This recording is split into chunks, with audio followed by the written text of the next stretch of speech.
Boa tarde, caros alunos. Eu estou gravando novamente essa aula, que foi a aula de ontem, do dia 18, porque nós tivemos um problema técnico e a gravação da aula não aconteceu. Então, nós vamos gravar a aula novamente.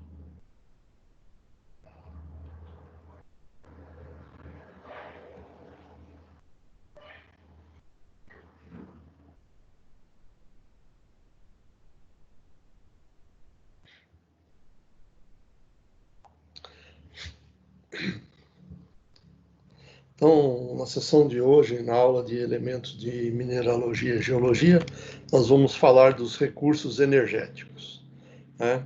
Vamos estudar alguns dos assuntos ligados aos recursos energéticos, especialmente aqueles que são fonte de hidrocarbonetos, tanto convencionais como não convencionais, como é o caso do carvão, petróleo, gás e etc. Sobre isso, iniciaremos discutindo sobre o processo de formação do carvão, seus tipos e as principais características distintivas do ponto de vista formativo e energético. Primeiramente, pessoal, queria comentar com vocês que o carvão, embora ele é considerado por alguns países, né, um vilão, e está sendo deixado de ser usado em vários países pelo mundo, mas para alguns países ele ainda é fortemente necessário, né? Então é uma das principais fontes de energia. Então, embora o carvão está deixando de ser negócio, né, alguns países ele ainda é muito utilizado. No Brasil, nós utilizamos muito pouco carvão mineral, né? Normalmente se utilizava muito, ainda se utiliza, né, para fazer o coque para as empresas siderúrgicas, né, para a fabricação do aço. E utilizamos alguma coisa também nas fábricas de cimento, para queimar nos fornos de cimento. Abordagem sobre a gênese do petróleo e do gás natural, destacando os fatores essenciais para a formação, bem como os elementos e processos que integram para a formação do sistema petrolífero, ou seja, quais são as etapas necessárias para a formação de uma acumulação de óleo e gás natural, né? Na realidade, nós estamos querendo dizer o seguinte: quais são os fatores da natureza que levam, né, a gerar, a formar o petróleo no subsolo, a formar as minas de carvão mineral e a formar o gás natural que nós utilizamos, né? Então, alguns especialistas, né, na área de geologia estudam o solo para entender quais são essas características, porque em função dessas características do solo, é possível se descobrir novas reservas de petróleo ou novas jazidas de carvão, né? Então, esse é o processo. O solo vai dando informações para os geólogos para dizer para ele: olha, aqui tem petróleo, aqui não tem petróleo. Então, é importante conhecer essa sequência de formação do solo que faz a geração, né, que promove a geração, o acúmulo do gás natural, do petróleo e do carvão mineral, né? Embora existam outras substâncias ainda, outros produtos que também são fontes de energia, mas as tecnologias que nós temos mais conhecida hoje, elas basicamente aproveitam o carvão, o petróleo e o gás natural. Outras tecnologias ainda estão sendo desenvolvidas para outros produtos que nós ainda temos na natureza. Na sequência, trabalharemos os assuntos relacionados aos recursos energéticos não convencionais. Assim que a gente falar do carvão, do petróleo e do gás natural, nós vamos comentar alguma coisa sobre os outros recursos naturais que também existem no planeta. Veremos como o calor natural, né, que emana da Terra pode ser usado para a geração de energia em certos lugares, destacando-se as duas maneiras básicas de aproveitamento, e finalizaremos com a breve discussão sobre os problemas ambientais associados à exploração desses recursos energéticos. Então, uma das formas que a gente vai ver também é o aproveitamento do calor gerado por uma região vulcânica, onde ele aquece a água e forma vapor naturalmente e utilizar esse vapor para a produção de energia, né? Nós veremos esse processo mais para frente no final dessa unidade. Aprenderemos como alguns tipos de recursos energéticos, né, fundamentalmente aqueles formados à base de hidrocarbonetos, são formados e como se acumulam e qual a sua importância energética. Então, nós vamos tentar entender, né, como é que forma o carvão, como é que forma o petróleo, lembrando que esses combustíveis, né, são todos à base de hidrocarboneto, né, o petróleo, o gás natural e o carvão.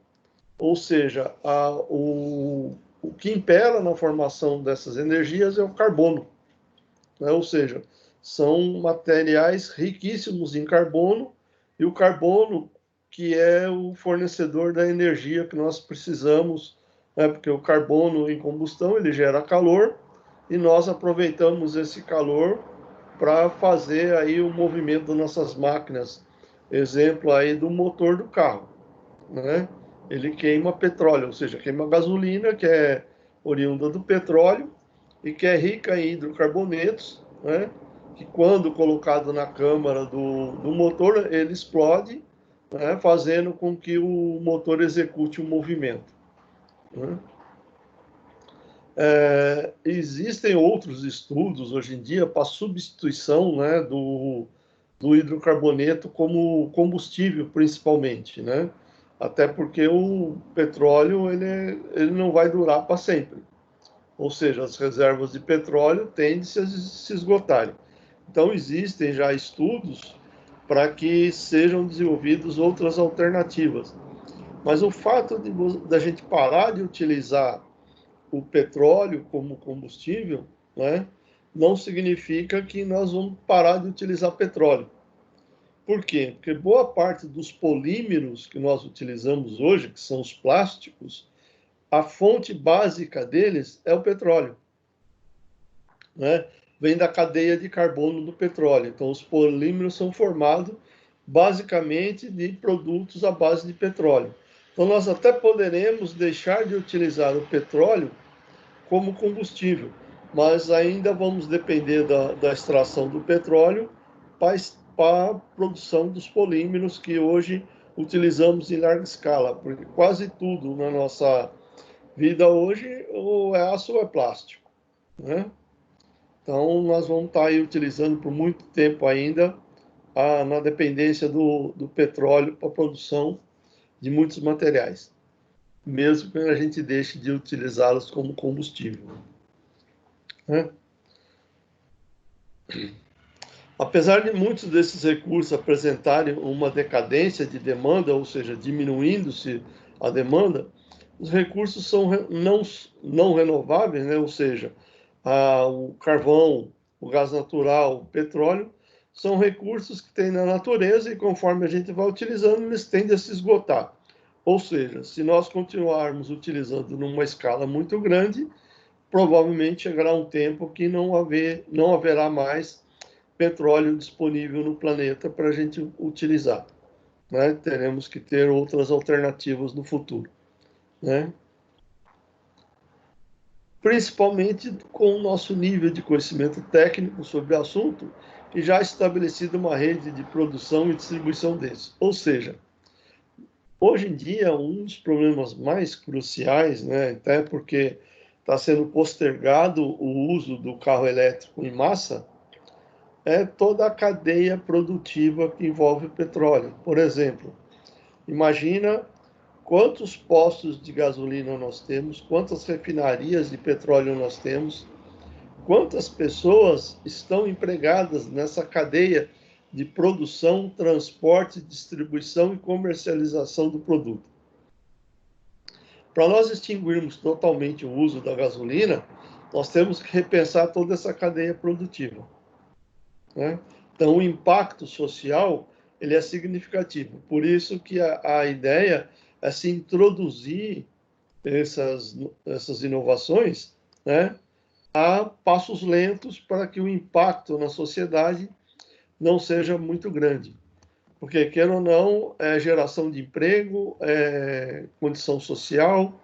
Imagina que alguns países vivem praticamente desses minerais, desses produtos, né? E a parada de comercialização deles vai ser um impacto global. Né? Por isso que existe aí vários estudos, várias técnicas que o pessoal está desenvolvendo para reduzir o uso desses combustíveis. Mesmo que as chamadas fontes renováveis ou de baixo carbono tendam a crescer, né, exponencialmente, a exploração de grande parte dos hidrocarbonetos permanecerá sendo explorada pelas próximas décadas. Ou seja, mesmo com o advento da energia solar, da energia eólica, né, ou de outras fontes de energia que estão sendo desenvolvidas no planeta, né, como eu comentei com vocês, a demanda do petróleo não será somente como combustível, mas também como fonte de polímeros e outros produtos químicos que, né, nós utilizamos. Vários produtos químicos que são utilizados hoje, né, usam, né, componentes do petróleo para serem produzidos. Então, mesmo que nós diminuíssemos, vai impactar menos no meio ambiente, vai, mais ainda a produção desses produtos, desses minerais, será imprescindível para a nossa sociedade durante algum tempo. É lógico, sempre novas tecnologias e novos produtos serão desenvolvidos, né? E cada vez que uma nova tecnologia surge, existe a possibilidade de se utilizar menos carvão, menos petróleo e menos gás natural. Vamos falar também um pouco depois do shale gas e outros produtos aí oriundos dessas fontes naturais. Vamos tratar primeiramente do carvão mineral. Atualmente, tratado como um vilão ambiental, o carvão permaneceu e ainda permanece em alguns países, como China e Índia. Ou seja, vários países já têm eliminado o uso do carvão mineral como fonte de energia. Mas, por exemplo, China, Índia, que são países que ainda estão em desenvolvimento, eles dependem muito ainda do carvão mineral como fonte de energia, né? Até para a produção de energia elétrica em alguns casos, né? Então, por isso que a demanda ainda por carvão ainda existe, né? Como principal fonte de energia, né?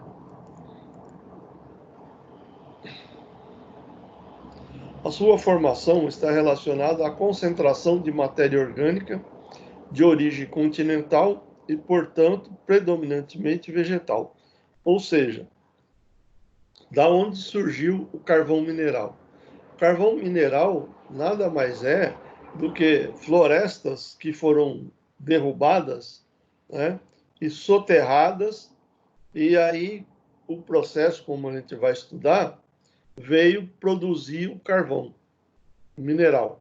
Né? Essa matéria orgânica que eram as florestas, que lá no passado, como alguns estudiosos alegam, né, houve um impacto com um asteroide no nosso planeta que provocou uma catástrofe enorme na superfície terrestre, e boa parte desse material das florestas que existiam, da vegetação que existiam, foi destruída, ela foi soterrada, né, por uma massa de terra em função do impacto, né, que esse cometa gerou no nosso planeta.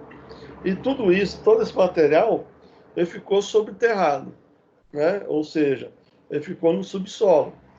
E com a pressão das camadas de terra sobre ele, a movimentação das placas tectônicas, o calor provocado pela pressão e tudo mais, fez com que todo esse material orgânico mudasse a sua característica, vindo a transformar-se em rocha.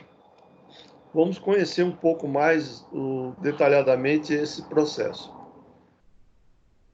A partir do soterramento e da compactação, em conjunto com os sedimentos em um ambiente anaeróbico, ou seja, conforme essa vegetação caiu, a terra veio e cobriu essa vegetação, não houve tempo das bactérias decompor essa vegetação, né? Então, essa vegetação ela ficou compactada no solo, né? Sofrendo aí uma pressão muito forte das camadas que sobrepuseram a ela, né? E aí provocando aí a transformação em uma rocha, né? Ou seja, ela ficou num ambiente anaeróbico, livre de bactérias, né? E depois acabou sendo transformada em rocha sedimentar, com diferentes porcentagens de carbono. Ou seja, nós temos o carvão mineral em 4 estágios bem conhecidos, né? Nós vamos falar um pouco desses 4 estágios. A transformação que a matéria orgânica sofre deve-se ao aumento de pressão e temperatura, ou seja, o peso do solo sobre esse material provoca uma pressão.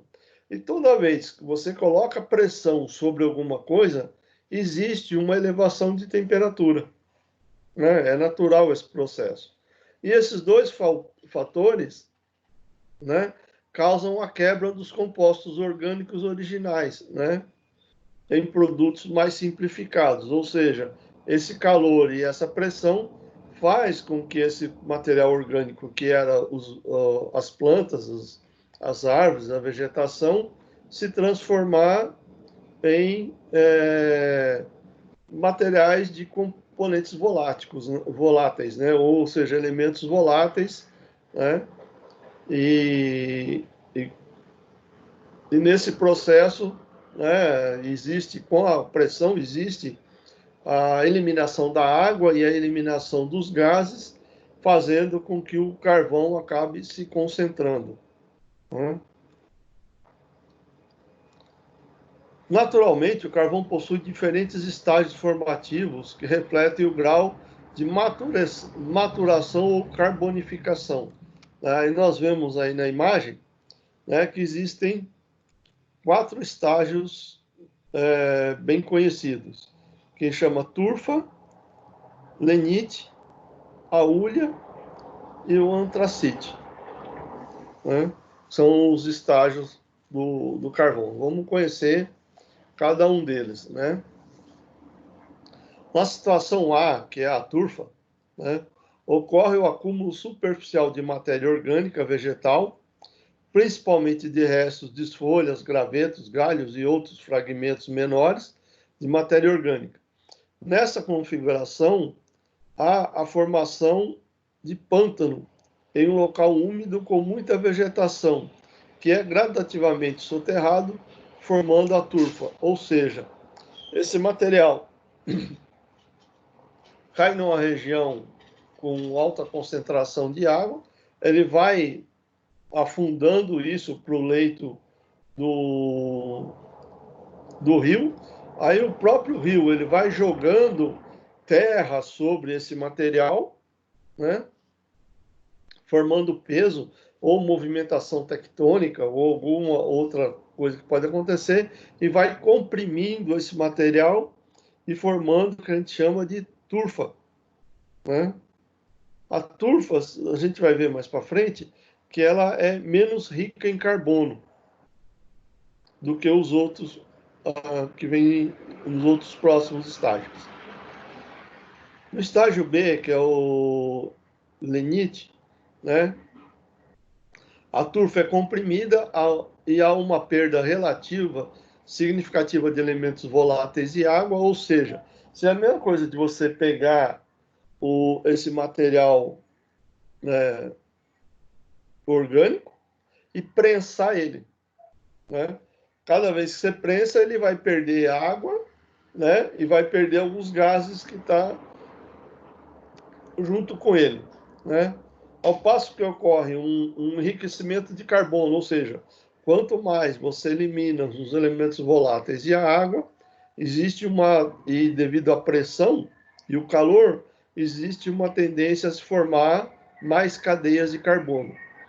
Nessa etapa, forma-se o produto denominado de lignito, né, que possui um poder calorífico mais elevado que a turfa, ou seja, ele já possui uma quantidade de carbono maior que a turfa, no caso da pressão e do aquecimento que ele sofreu, perdendo água e perdendo produtos voláteis. Na etapa C, quando o lignito encontra-se com centenas ou mesmo milhares de metros de sedimentos sobrepostos, a matéria orgânica se transforma em outro produto denominado carvão betuminoso. Ou seja, né, nessa fase, mais sobrecarga houve sobre o carvão mineral. E essa pressão que houve sobre o carvão mineral faz com que ele ganhe mais cadeia de carbono, né, e perde mais material volátil e mais água. Então, quanto mais pressão, mais temperatura, mais calor, mais cadeia de carbono, o carvão vai se enriquecendo naturalmente. Aqui na foto embaixo mostra mais ou menos como que é essa proporção, né? Por exemplo, na turfa você tem muita água, né? Um pouco de gás e pouco carbono. Conforme ele vai subindo, ele vai perdendo água e ganhando carbono, né? Então você vê que no carvão betuminoso a presença de água já é bem menor. Aí nessa foto aí mostra os 4 estágios do carvão. Nesse momento, o carvão já possui grande poder calorífico, né? Então ele já tem bastante poder calorífico devido à ausência de água e à ausência de outros gases. Desculpa, gente, tá passando um veículo aqui na rua, tá um barulho danado. Com grande porcentagem de carbono, né? No próximo passo, que é o passo D, né, em uma situação mais avançada de soterramento e a deformação muitas vezes causadas pelo tectonismo, aquilo que eu falei para vocês anteriormente, que é a pressão, a movimentação das placas tectônicas, que provoca uma mudança na característica do solo, uma pressão maior no solo, que causa alteração estrutural do carvão, né? Metamorfizando, né, os componentes minerais. Neste último estágio evolutivo, o carvão passa a denominar-se antracito, né? E a sua composição é quase que formada exclusivamente de carbono, ou seja, 96% desse material é carbono. Então é onde que ele tem aí um alto poder calorífico, né? E se ele passar desse estágio do carbono, o carvão ele deixa de ser carvão e vai virar grafite, que é o próximo estágio que ele passaria, mas aí ele já não serve mais como combustível no formato de grafite. Essa classificação do carvão em 4 tipos é baseada em alguns fatores, como descrito aí no quadro abaixo, né? Mas cada tipo possui outros parâmetros que o diferenciam, como podemos observar. A porcentagem de alguns compostos encontrados em seu poder calorífico irão definir a qualidade do carvão como fonte de energia. Aí no quadro nós temos alguns parâmetros, como densidade. A turfa ela tem uma densidade de 1000, né? O lignito já vai de 1000 a 1300. Carvão betuminoso de 1200 a 1500. O antracito ele vai de 1.300 a 1.700. Ou seja, a densidade dele vai aumentando à medida que ele vai sofrendo mais pressão no subsolo, né? Aumentando a quantidade de carbono e perdendo água, ele vai ficando mais denso. Por exemplo, umidade. Na turfa, a umidade está entre 65% a 90%. Ou seja, está quase no meio aquoso, né? No lignito, ele está entre 15 e 45. No carvão betuminoso, ele está entre 1 e 3%. Né? No antracito, praticamente não tem água nenhuma. Ou seja, a umidade dele é zero. Tá? Quantidade de carbono, que é o que interessa no processo. Na turfa, ele está em torno de 55, ou seja, metade dele é carbono. No lignito, ele já está entre 65 e 75. No carvão bituminoso, entre 75 e 90. Né? E no antracito, que é o último estágio dele, ele está entre 90 e 96% de carbono, ou seja, ele tem entre 10 a 4% de outros materiais que não sejam carbono. Então, ele é riquíssimo, né, em carbono, que é uma fonte muito grande de energia. Aí a concentração de hidrogênio, né, na turfa é mais ou menos 6%, no lignito 5%, no betuminoso de 4,5% a 5,5%, no antracito entre 2 e 5%. O oxigênio também ele cai bastante, quanto mais compacto está o carvão, menos oxigênio ele tem, né? Por isso a cadeia de carbono dele é mais forte, mais presente. Compostos voláteis também, ó. Na turfa ele tem 60% de composto volátil, no antracito ele está entre 3 e 10%. Né? Poder calorífico também muda muito, ó. Na turfa entre 4.000 a 5.700, no antracito ele vai para 8.200 a 9.200, ou seja, alto poder calorífico, né?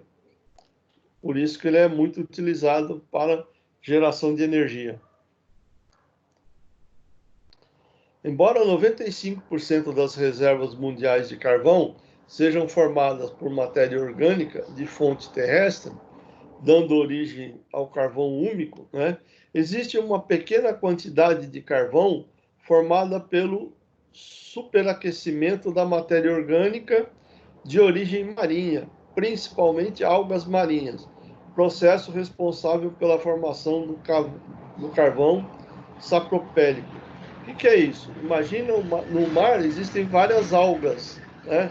Essas algas vão se deteriorando, vão se depositando no fundo do mar, ela vai formando uma lama negra no fundo do mar, e com a pressão, com a sobreposição de outros materiais sobre essa lama, ela vai compactando e formando o carvão sapropélico, né?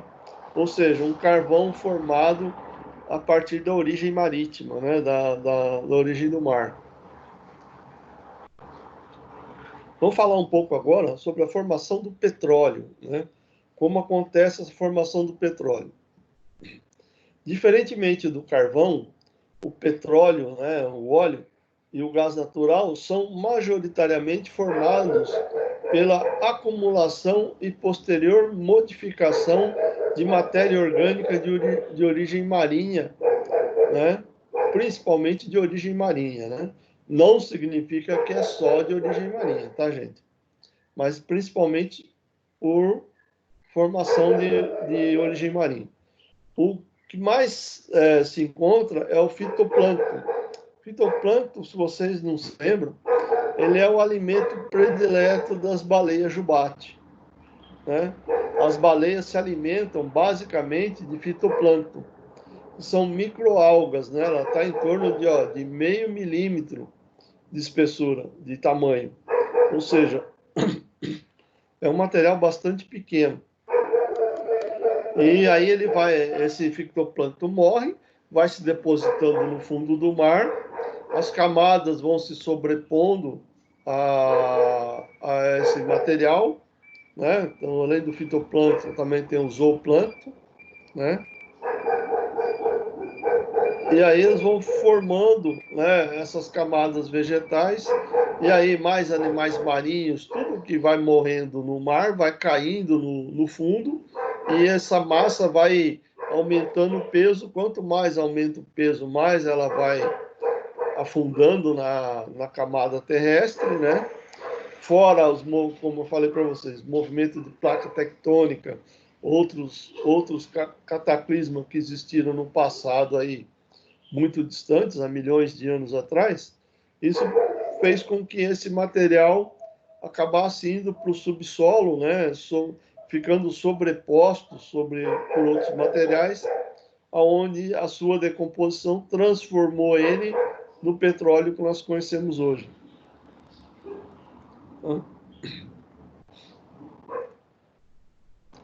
Nessa situação, os grãos de tamanho silt, né, que é a argila, também são sedimentados, formando um material lamoso, como eu falei para vocês, formam uma lama, um barro, né, em matéria orgânica, que sobre condições anóxicas, ou seja, sem a presença do oxigênio, imagina que isso caiu no fundo do mar, tem muita água sobre ele, depois vem a formação de rocha, o sedimento, né, de rocha trazido pela movimentação marinha, isso vai compactando esse material, e sem a ausência do oxigênio, né, esse material vai ficar acumulado no subsolo.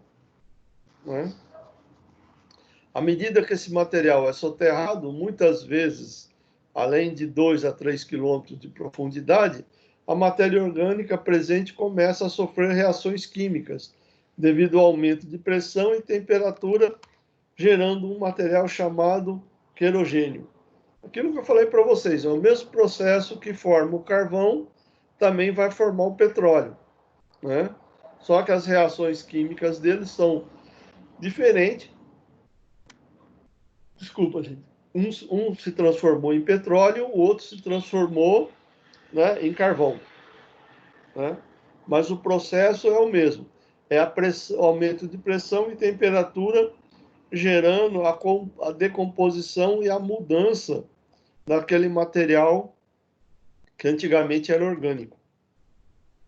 O querogênio apresenta uma fração de matéria orgânica acumulada na rocha sedimentar, que é insolúvel na maioria dos solventes. Ou seja, né, o querogênio ele está num local protegido por uma rocha, que é uma rocha sedimentar, que ela não reage aos solventes, ou seja, os agentes químicos dessa rocha não são atacados pelos solventes. Né? A maioria dessas rochas são cristais de sílica. Né? A sílica é como se fosse um vidro e ela não reage a solvente orgânico. Né? E sua composição é caracterizada pela presença de alga, pólen e restos de vegetais, vitrinita e outros materiais sem estrutura, ou seja, né, essa rocha ela é formada de tal forma que ela impede que o petróleo passe por ela, ficando ele aprisionado como se fosse uma caverna. Né? A rocha que contém essa característica, ela é chamada em geologia, né, de rocha-fonte ou rocha geradora. Né? No inglês, source rock. Ou seja, a origem do óleo e do gás natural. Os geólogos, quando eles encontram essa rocha fonte ou essa rocha geradora, eles já sabem que abaixo dessa rocha eles vão encontrar petróleo. Essa rocha fonte poderá produzir tanto óleo quanto gás natural, fator que irá depender da natureza da matéria orgânica ou, melhor ainda, do tipo de querogênio, ou seja, a reação que a matéria orgânica sofreu é que vai definir a formação de gás natural ou petróleo. Por exemplo, os querogênios do tipo 1 e 2 são os mais propensos a gerarem óleo e gás em menos proporção, enquanto o querogênio de tipo 3 gera fundamentalmente gás natural, ou seja, o tipo 3 ele quase não forma petróleo, ele forma praticamente gás natural. O 1 e 2 ele tem uma propensão maior a formar petróleo do que o gás.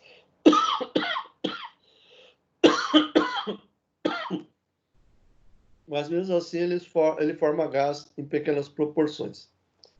Pessoal, só um minutinho que eu vou pegar um pouco de água.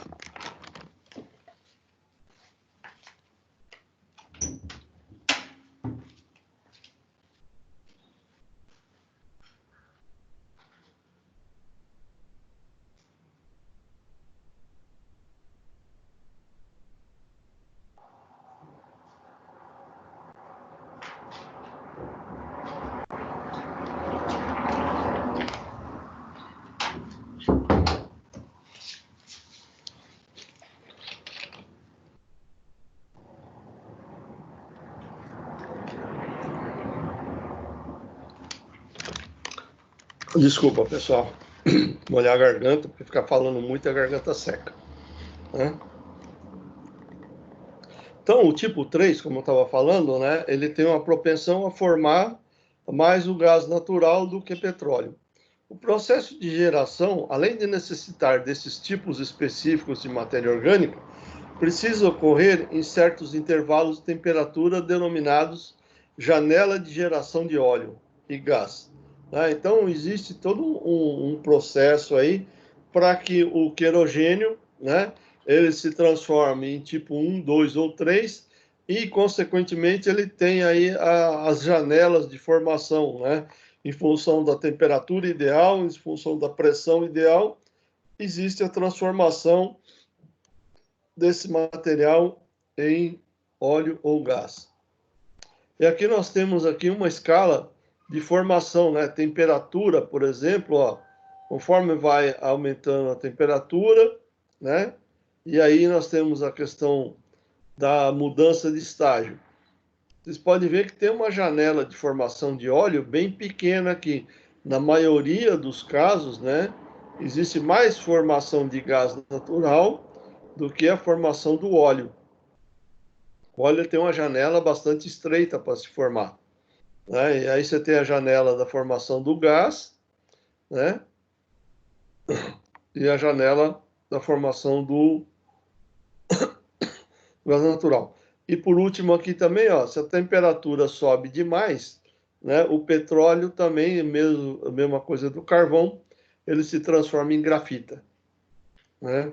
Ele deixa de ser petróleo ou gás e vai se transformar em grafita em função da alta pressão que ele recebe. Se a temperatura atinge patamares maiores que 90 graus Celsius, as moléculas originais começam a se quebrar, formando óleo e um pouco de gás. Ou seja, a 90 graus Celsius, ele começa a sofrer óleo, né? E aí forma também um pouco de gás.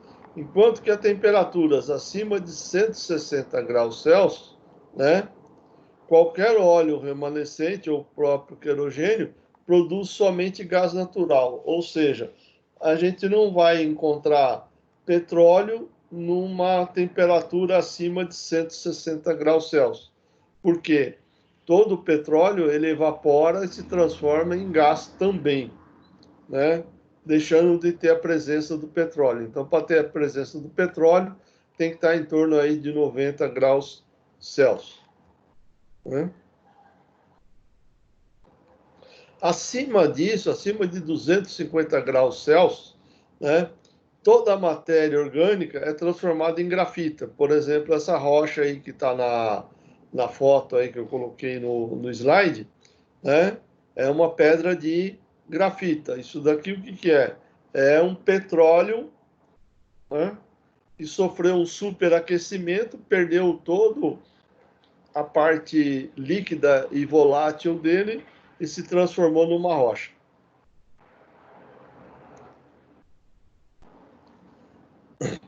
Uma vez gerado óleo e gás, não permanecem na rocha-fonte, ou seja, eu tenho a rocha aí formadora desse processo, porém eles não permanecem nesse local de formação, eles tendem a migrar para outras regiões, né? Aqui na imagem que eu coloquei aí no slide, dá para a gente perceber muito bem isso. Imagina aqui que aqui eu tenho uma massa de matéria orgânica sendo comprimida por esse solo aqui, ou seja, recebendo uma pressão alta e, ao mesmo tempo, aumentando a temperatura.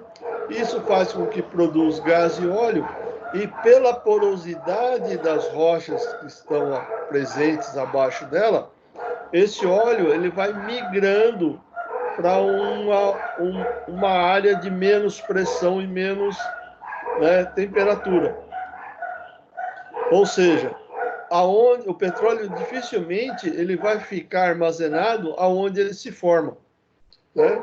Ele tende a migrar isso para uma região aonde ele fique acumulado, ou seja, formando bolsões de óleo e gás, né?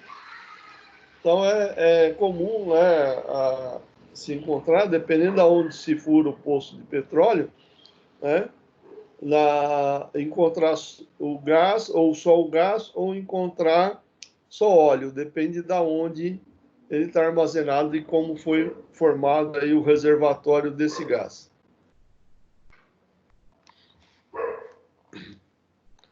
Eles tendem a se deslocar para a região de menor pressão, como eu havia comentado com vocês, desenvolvendo uma trajetória primária de escape da rocha-fonte para a rocha adjacente, num processo que chamamos de migração primária. Então, esse é o chamado migração primária do óleo, ou seja, ele vai direto para o reservatório, né, numa rocha ao lado. E nós temos também a questão da migração secundária, né? O que é a migração secundária? É quando ele sofre pressão, esse óleo, como a rocha que está acima dele é uma rocha porosa, e essa pressão faz com que o óleo ele migre através dessa rocha, ou até mesmo através da água, né? E indo se alojar numa área de compartimentação de menor pressão, né? Nesse caso, ele é chamado de migração secundária. E aqui na foto nós temos a migração primária, né, e a migração secundária. Ou seja, num primeiro momento, ele faz uma migração que é chamada migração primária, né, para esse reservatório, com o aumento de pressão e a porosidade que existe nessa rocha, faz com que esse óleo, esse gás, ele vai subir, né, para o reservatório. Muitas vezes, num poço de petróleo, né, quando o petróleo está se esgotando no poço, é comum, né, as mineradoras encontrarem água. Por quê? Porque muitas vezes é a água que está empurrando o petróleo para cima. E quando vai se extraindo esse petróleo e a água é mais densa que o óleo, a água acaba empurrando o óleo e ocupando o lugar dela. Se você extrai o óleo, a água vai vir e ocupar esse espaço aqui que antes pertenciam ao gás e ao óleo. Vocês podem ver que o gás ele é menos denso, né? Ele fica na superfície, o petróleo embaixo do petróleo muitas vezes é possível encontrar um lençol freático, ok?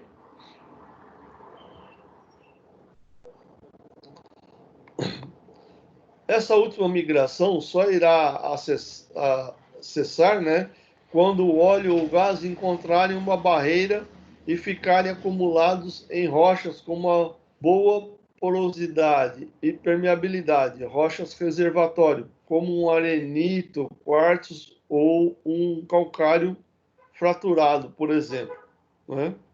O acúmulo só ocorre quando acima da rocha reservatório existe uma rocha selante. Ou seja, eu tenho uma rocha que ela é uma rocha reservatório, onde ela acumula o petróleo, e eu tenho uma rocha que é uma rocha selante, que impede com que o petróleo vá para a superfície. Né? Porque normalmente o petróleo menos denso que outros materiais, principalmente a água, a tendência dele é ir para a superfície. Mas como a rocha que está acima dele, ela é uma rocha selante, ela impede que esse processo aconteça, né? Fazendo com que o petróleo fique acumulado. O acúmulo só ocorre, né, como falei, se existe essa...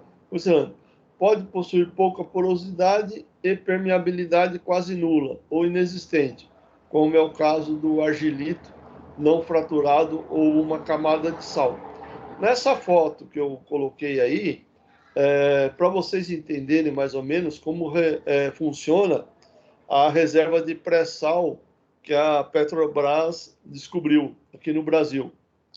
Qual o grande segredo, né?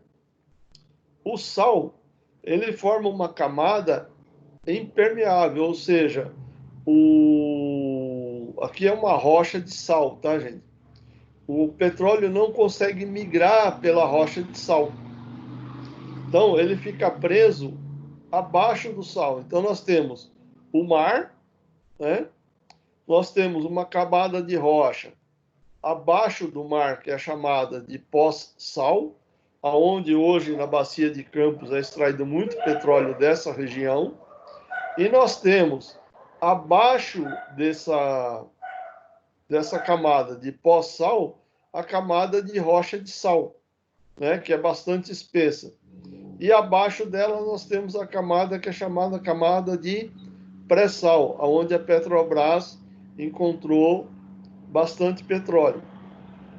Porém, pessoal, retirar petróleo da camada de pré-sal, ele tem um custo mais elevado do que a extração na camada de pós-sal. Então, a Petrobras, ela detém um reservatório enorme, mas dependendo de como correr aí a humanidade na questão do consumo de petróleo, pode ser que esse petróleo do pré-sal brasileiro ele nunca saia de lá, tá? Em função das demandas aí energéticas pelo mundo que tende a cair e diminuir o consumo de petróleo. Aí, como esse petróleo ele é caro para ser extraído, ele acaba quase se tornando inviável para o consumo.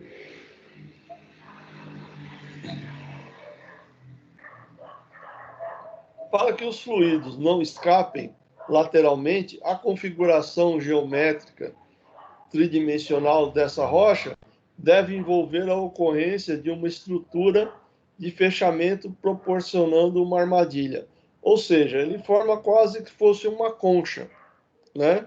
Então, ela forma uma cúpula, uma redoma, aonde o gás e o óleo não conseguem escapar daquele local. Ele não consegue nem migrar lateralmente e nem subir. Então, ele fica acumulado naquele espaço. Ele fica selado lá como se ele tivesse dentro de uma garrafa ou dentro de uma tigela de vidro de boca para baixo, né? Seria basicamente isso, né? Uma tigela virada de boca para baixo, né? O petróleo e o gás se acumulam embaixo dessa tigela. Aí a rocha ela é tão impermeável que não permite com que o óleo e o gás escape para lado nenhum. Todos os elementos, rocha-fonte, reservatório e selante, em conjunto com os processos de geração de óleo, migração e formação de armadilhas, constituem o sistema petrolífero, ou seja, um conceito integrador que abrange todas as etapas necessárias para a formação de uma acumulação de gás e petróleo. Então tem todo coisa, o que os geólogos procuram identificar são essas características que nós acabamos de falar.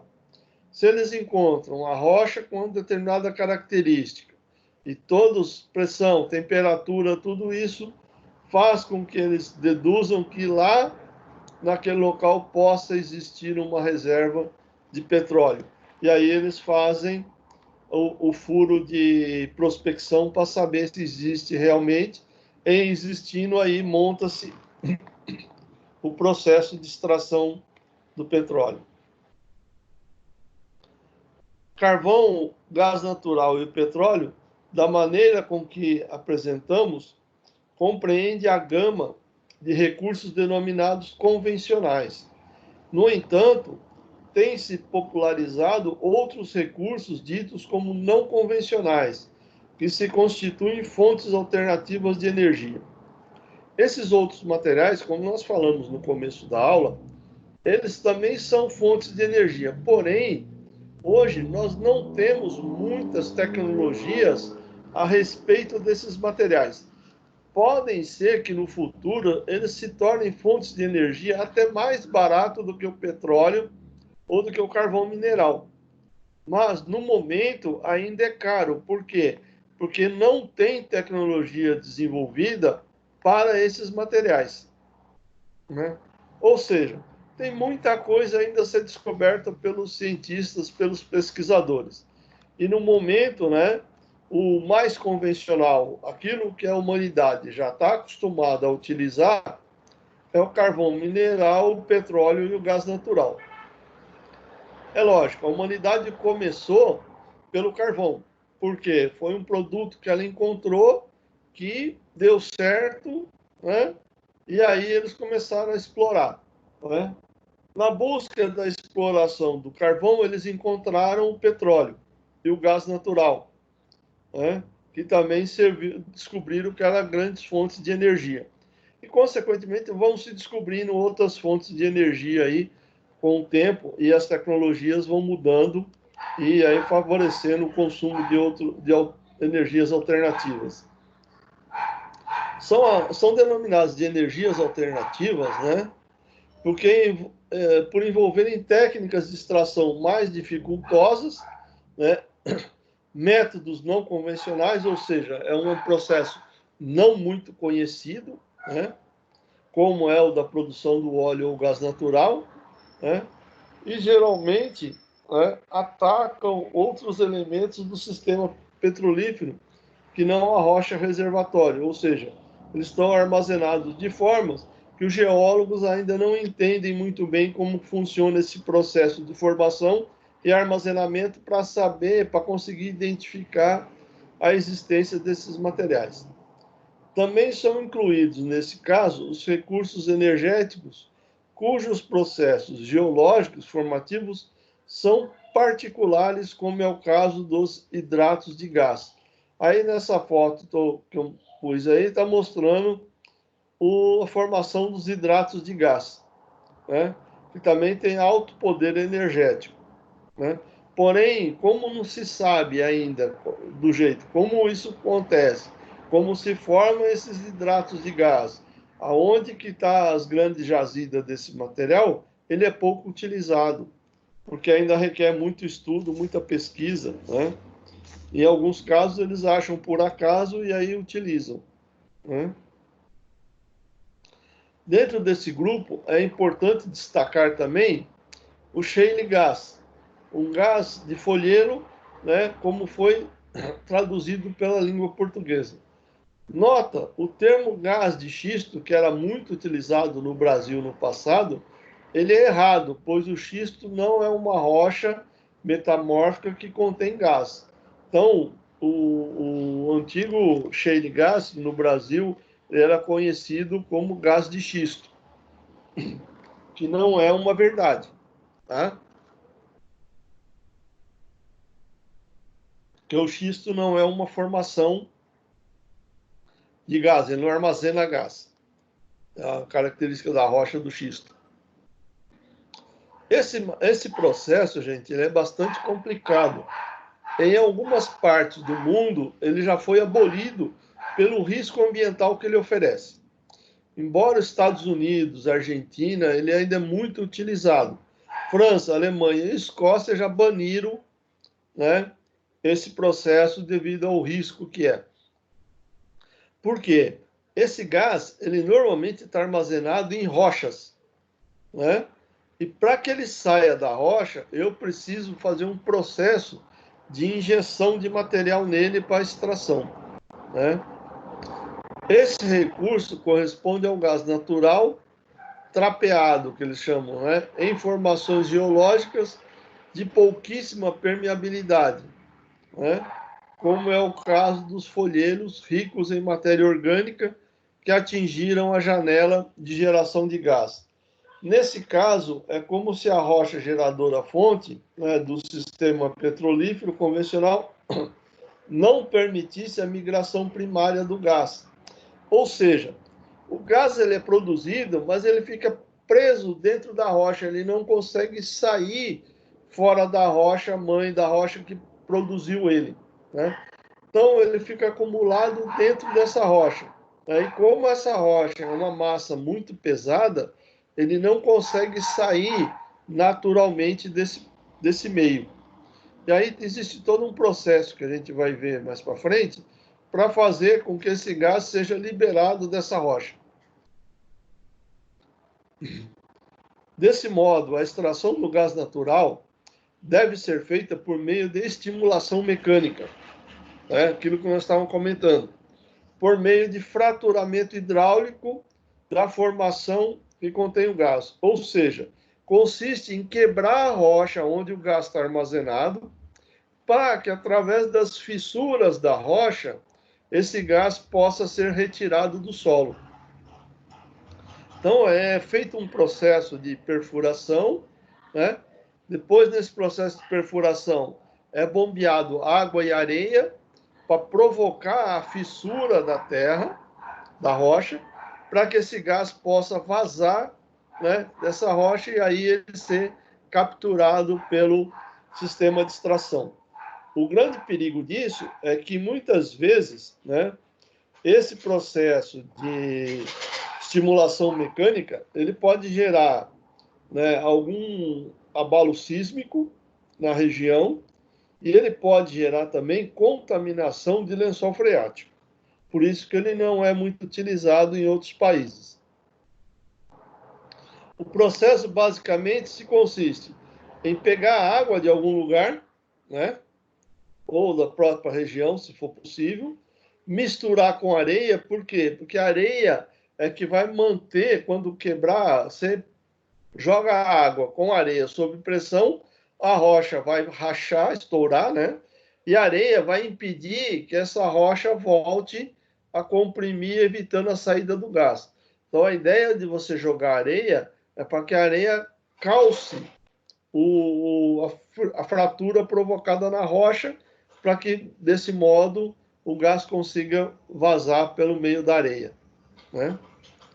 Aí injeta-se essa mistura dentro do poço, direcionamento do gás, né, e da água residual. Ó, aqui já tem água residual, já o resíduo de água contaminada, que depois vai ter que ser tratado, né? Tratamento da água residual, destinação da água e distribuição do gás produzido. Ou seja, né, a foto a figura do próximo slide, ela mostra todo o processo.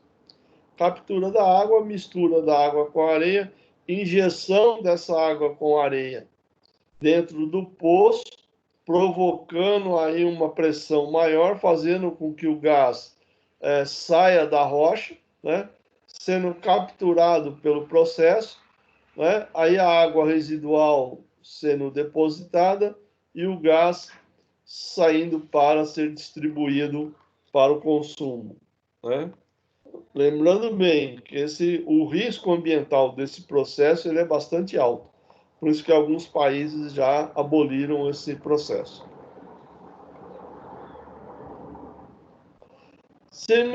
Similarmente ao shale gas, né, no qual o processo de produção também é o fracking, que é a injeção de areia e água, temos o denominado THIN, né, Think Sand Gas, ou apenas Think Gas, né, que corresponde ao gás natural, né, aprisionado em rochas porosas, mas com permeabilidade extremamente baixa. É a mesma coisa. O gás está dentro de uma rocha, que a rocha é bastante porosa, mas ela não permite a migração desse gás para uma outra rocha reservatório, né? Então, e para a extração desse gás é o mesmo processo do shale gas, provocando os mesmos riscos, o mesmo perigo ambiental. Outro depósito de gás é o coal bed methane, né? Encontrado em depósito de carvão, ou seja, o gás que forma a partir do carvão mineral, né? Como o carvão mineral e o petróleo, ele tem uma característica muito parecida. A diferença é que o carvão mineral ele está sólido e o petróleo ele está líquido, né? Mas ambos têm a possibilidade da formação de gás, certo? E muitas empresas extraem gás do carvão mineral que está no subsolo. O processo dele, da extração do gás do carvão, é muito parecido com o processo do shale gas também. Tá? Ele precisa ser estimulado para ele poder ser aproveitado. Né? E o risco ambiental também é muito grande. Outra forma, que é uma forma que está se desenvolvendo bastante hoje em dia, principalmente naqueles países onde tem zona vulcânica, é o aproveitamento do vapor de água natural, ou seja, reservatórios de água que estão próximos às zonas vulcânicas, aonde a água se evapora, transformando em vapor, e o pessoal perfura esses reservatórios de vapor, né? Utiliza o vapor para gerar uma turbina, né? Aí esse vapor ele se condensa num processo, porque ele perdeu energia gerando a turbina, ele se condensa, essa água é jogada novamente dentro desse reservatório, voltando a se transformar em vapor, esse vapor sobe, né? Qual é a diferença disso? Na realidade, gente, esse processo é muito parecido com o processo de geração de energia através de uma caldeira. Vocês já ouviram falar em caldeira, né? Antigamente no Brasil, antes de o Brasil ter energia elétrica em abundância, né, toda a energia que a empresa precisava, ela produzia através da caldeira. E é esse mesmo processo. Você coloca a água na caldeira, ferve a água, vira vapor. O vapor, sob pressão, ele vai girar uma turbina. Essa turbina vai girar um dínamo que gera energia. A água volta para a caldeira, ferve novamente, né? E aí ela volta a acionar a turbina e fica num círculo fechado. A única diferença que no caso não é utilizado energia para aquecer a caldeira, porque o que aquece a caldeira é um vulcão, né? E essa caldeira ela está no subsolo, não corre risco de explodir, né? Porque a própria natureza já fez a contenção dela. Apenas se utiliza do vapor produzido por ela para gerar uma turbina termoelétrica, né? Então, mas é o mesmo processo, igualzinho o processo de geração de energia por uma caldeira, com a grande vantagem de que ele não explode porque ele está no subsolo, né? E aí a água é devolvida para o subsolo para ela se transformar em vapor de novo. Esses processos é um dos processos mais baratos que tem de geração de energia. Por quê? Porque o calor necessário não é produzido pela queima de produtos voláteis, ele é produzido pelo próprio calor do vulcão, do magma que existe no subsolo, diferentemente de uma caldeira ou de uma termoelétrica. O grande risco, né, desses processos, por exemplo, extração do carvão. É muito comum na região de extração de carvão você ter a presença de uma grande quantidade de água ácida proveniente da reação do hidrogênio, do oxigênio com o carvão, né, com os produtos voláteis do carvão. Isso provoca uma chuva ácida, isso contamina o meio ambiente. Por isso que muitos países da Europa estão deixando de utilizar o carvão por causa disso. Por quê? Os próprios gases do carvão expelidos pelas chaminés das usinas que queimam o carvão, né, ele transforma em chuva ácida que, caindo sobre determinadas regiões, gera impacto ambiental significativo. Então, por isso que o carvão ele está sendo preterido na maioria dos países do primeiro mundo, né? Os países europeus mais desenvolvidos estão abolindo o uso do carvão vegetal. Outra coisa também é o petróleo, né? Como nós vimos aí no final do ano passado, início desse ano, né, no Nordeste brasileiro, houve um vazamento considerável de petróleo, prejudicando significativamente o meio ambiente, principalmente no Nordeste brasileiro, numa época de alto poder turístico, né? E aí gerando um prejuízo significativo. Até hoje essa história não está muito bem contada, né? Mas deixa para lá. E a mídia também, em função do coronavírus, parou de falar da fonte que era a causadora dessa poluição de óleo aí no Nordeste brasileiro, prejudicando significativamente o turismo na região Nordeste do Brasil. Né? Dá a impressão que tem coisas no mundo, em volta do mundo, conspirando contra o nosso progresso, né? Fala a verdade. E até hoje não está bem claro. Alguns falam que foi um navio que vazou, tudo, mas pela quantidade e pelo local aonde o óleo está derramado, não foi só daquele navio lá que vazou óleo, não, gente. A coisa está mal explicada aí, ninguém quer revelar a verdade, tá? Pessoal, era esse o assunto que nós tínhamos para mostrar hoje, né? As fontes energéticas que nós temos. E a partir da próxima aula eu vou fazer uma releitura das primeiras aulas nossas, porque em função do coronavírus e tudo mais aí da quarentena, algumas aulas ficaram meio comprometidas. Então, a partir da próxima aula eu vou retomar esse assunto. Tá ok, pessoal? Obrigado.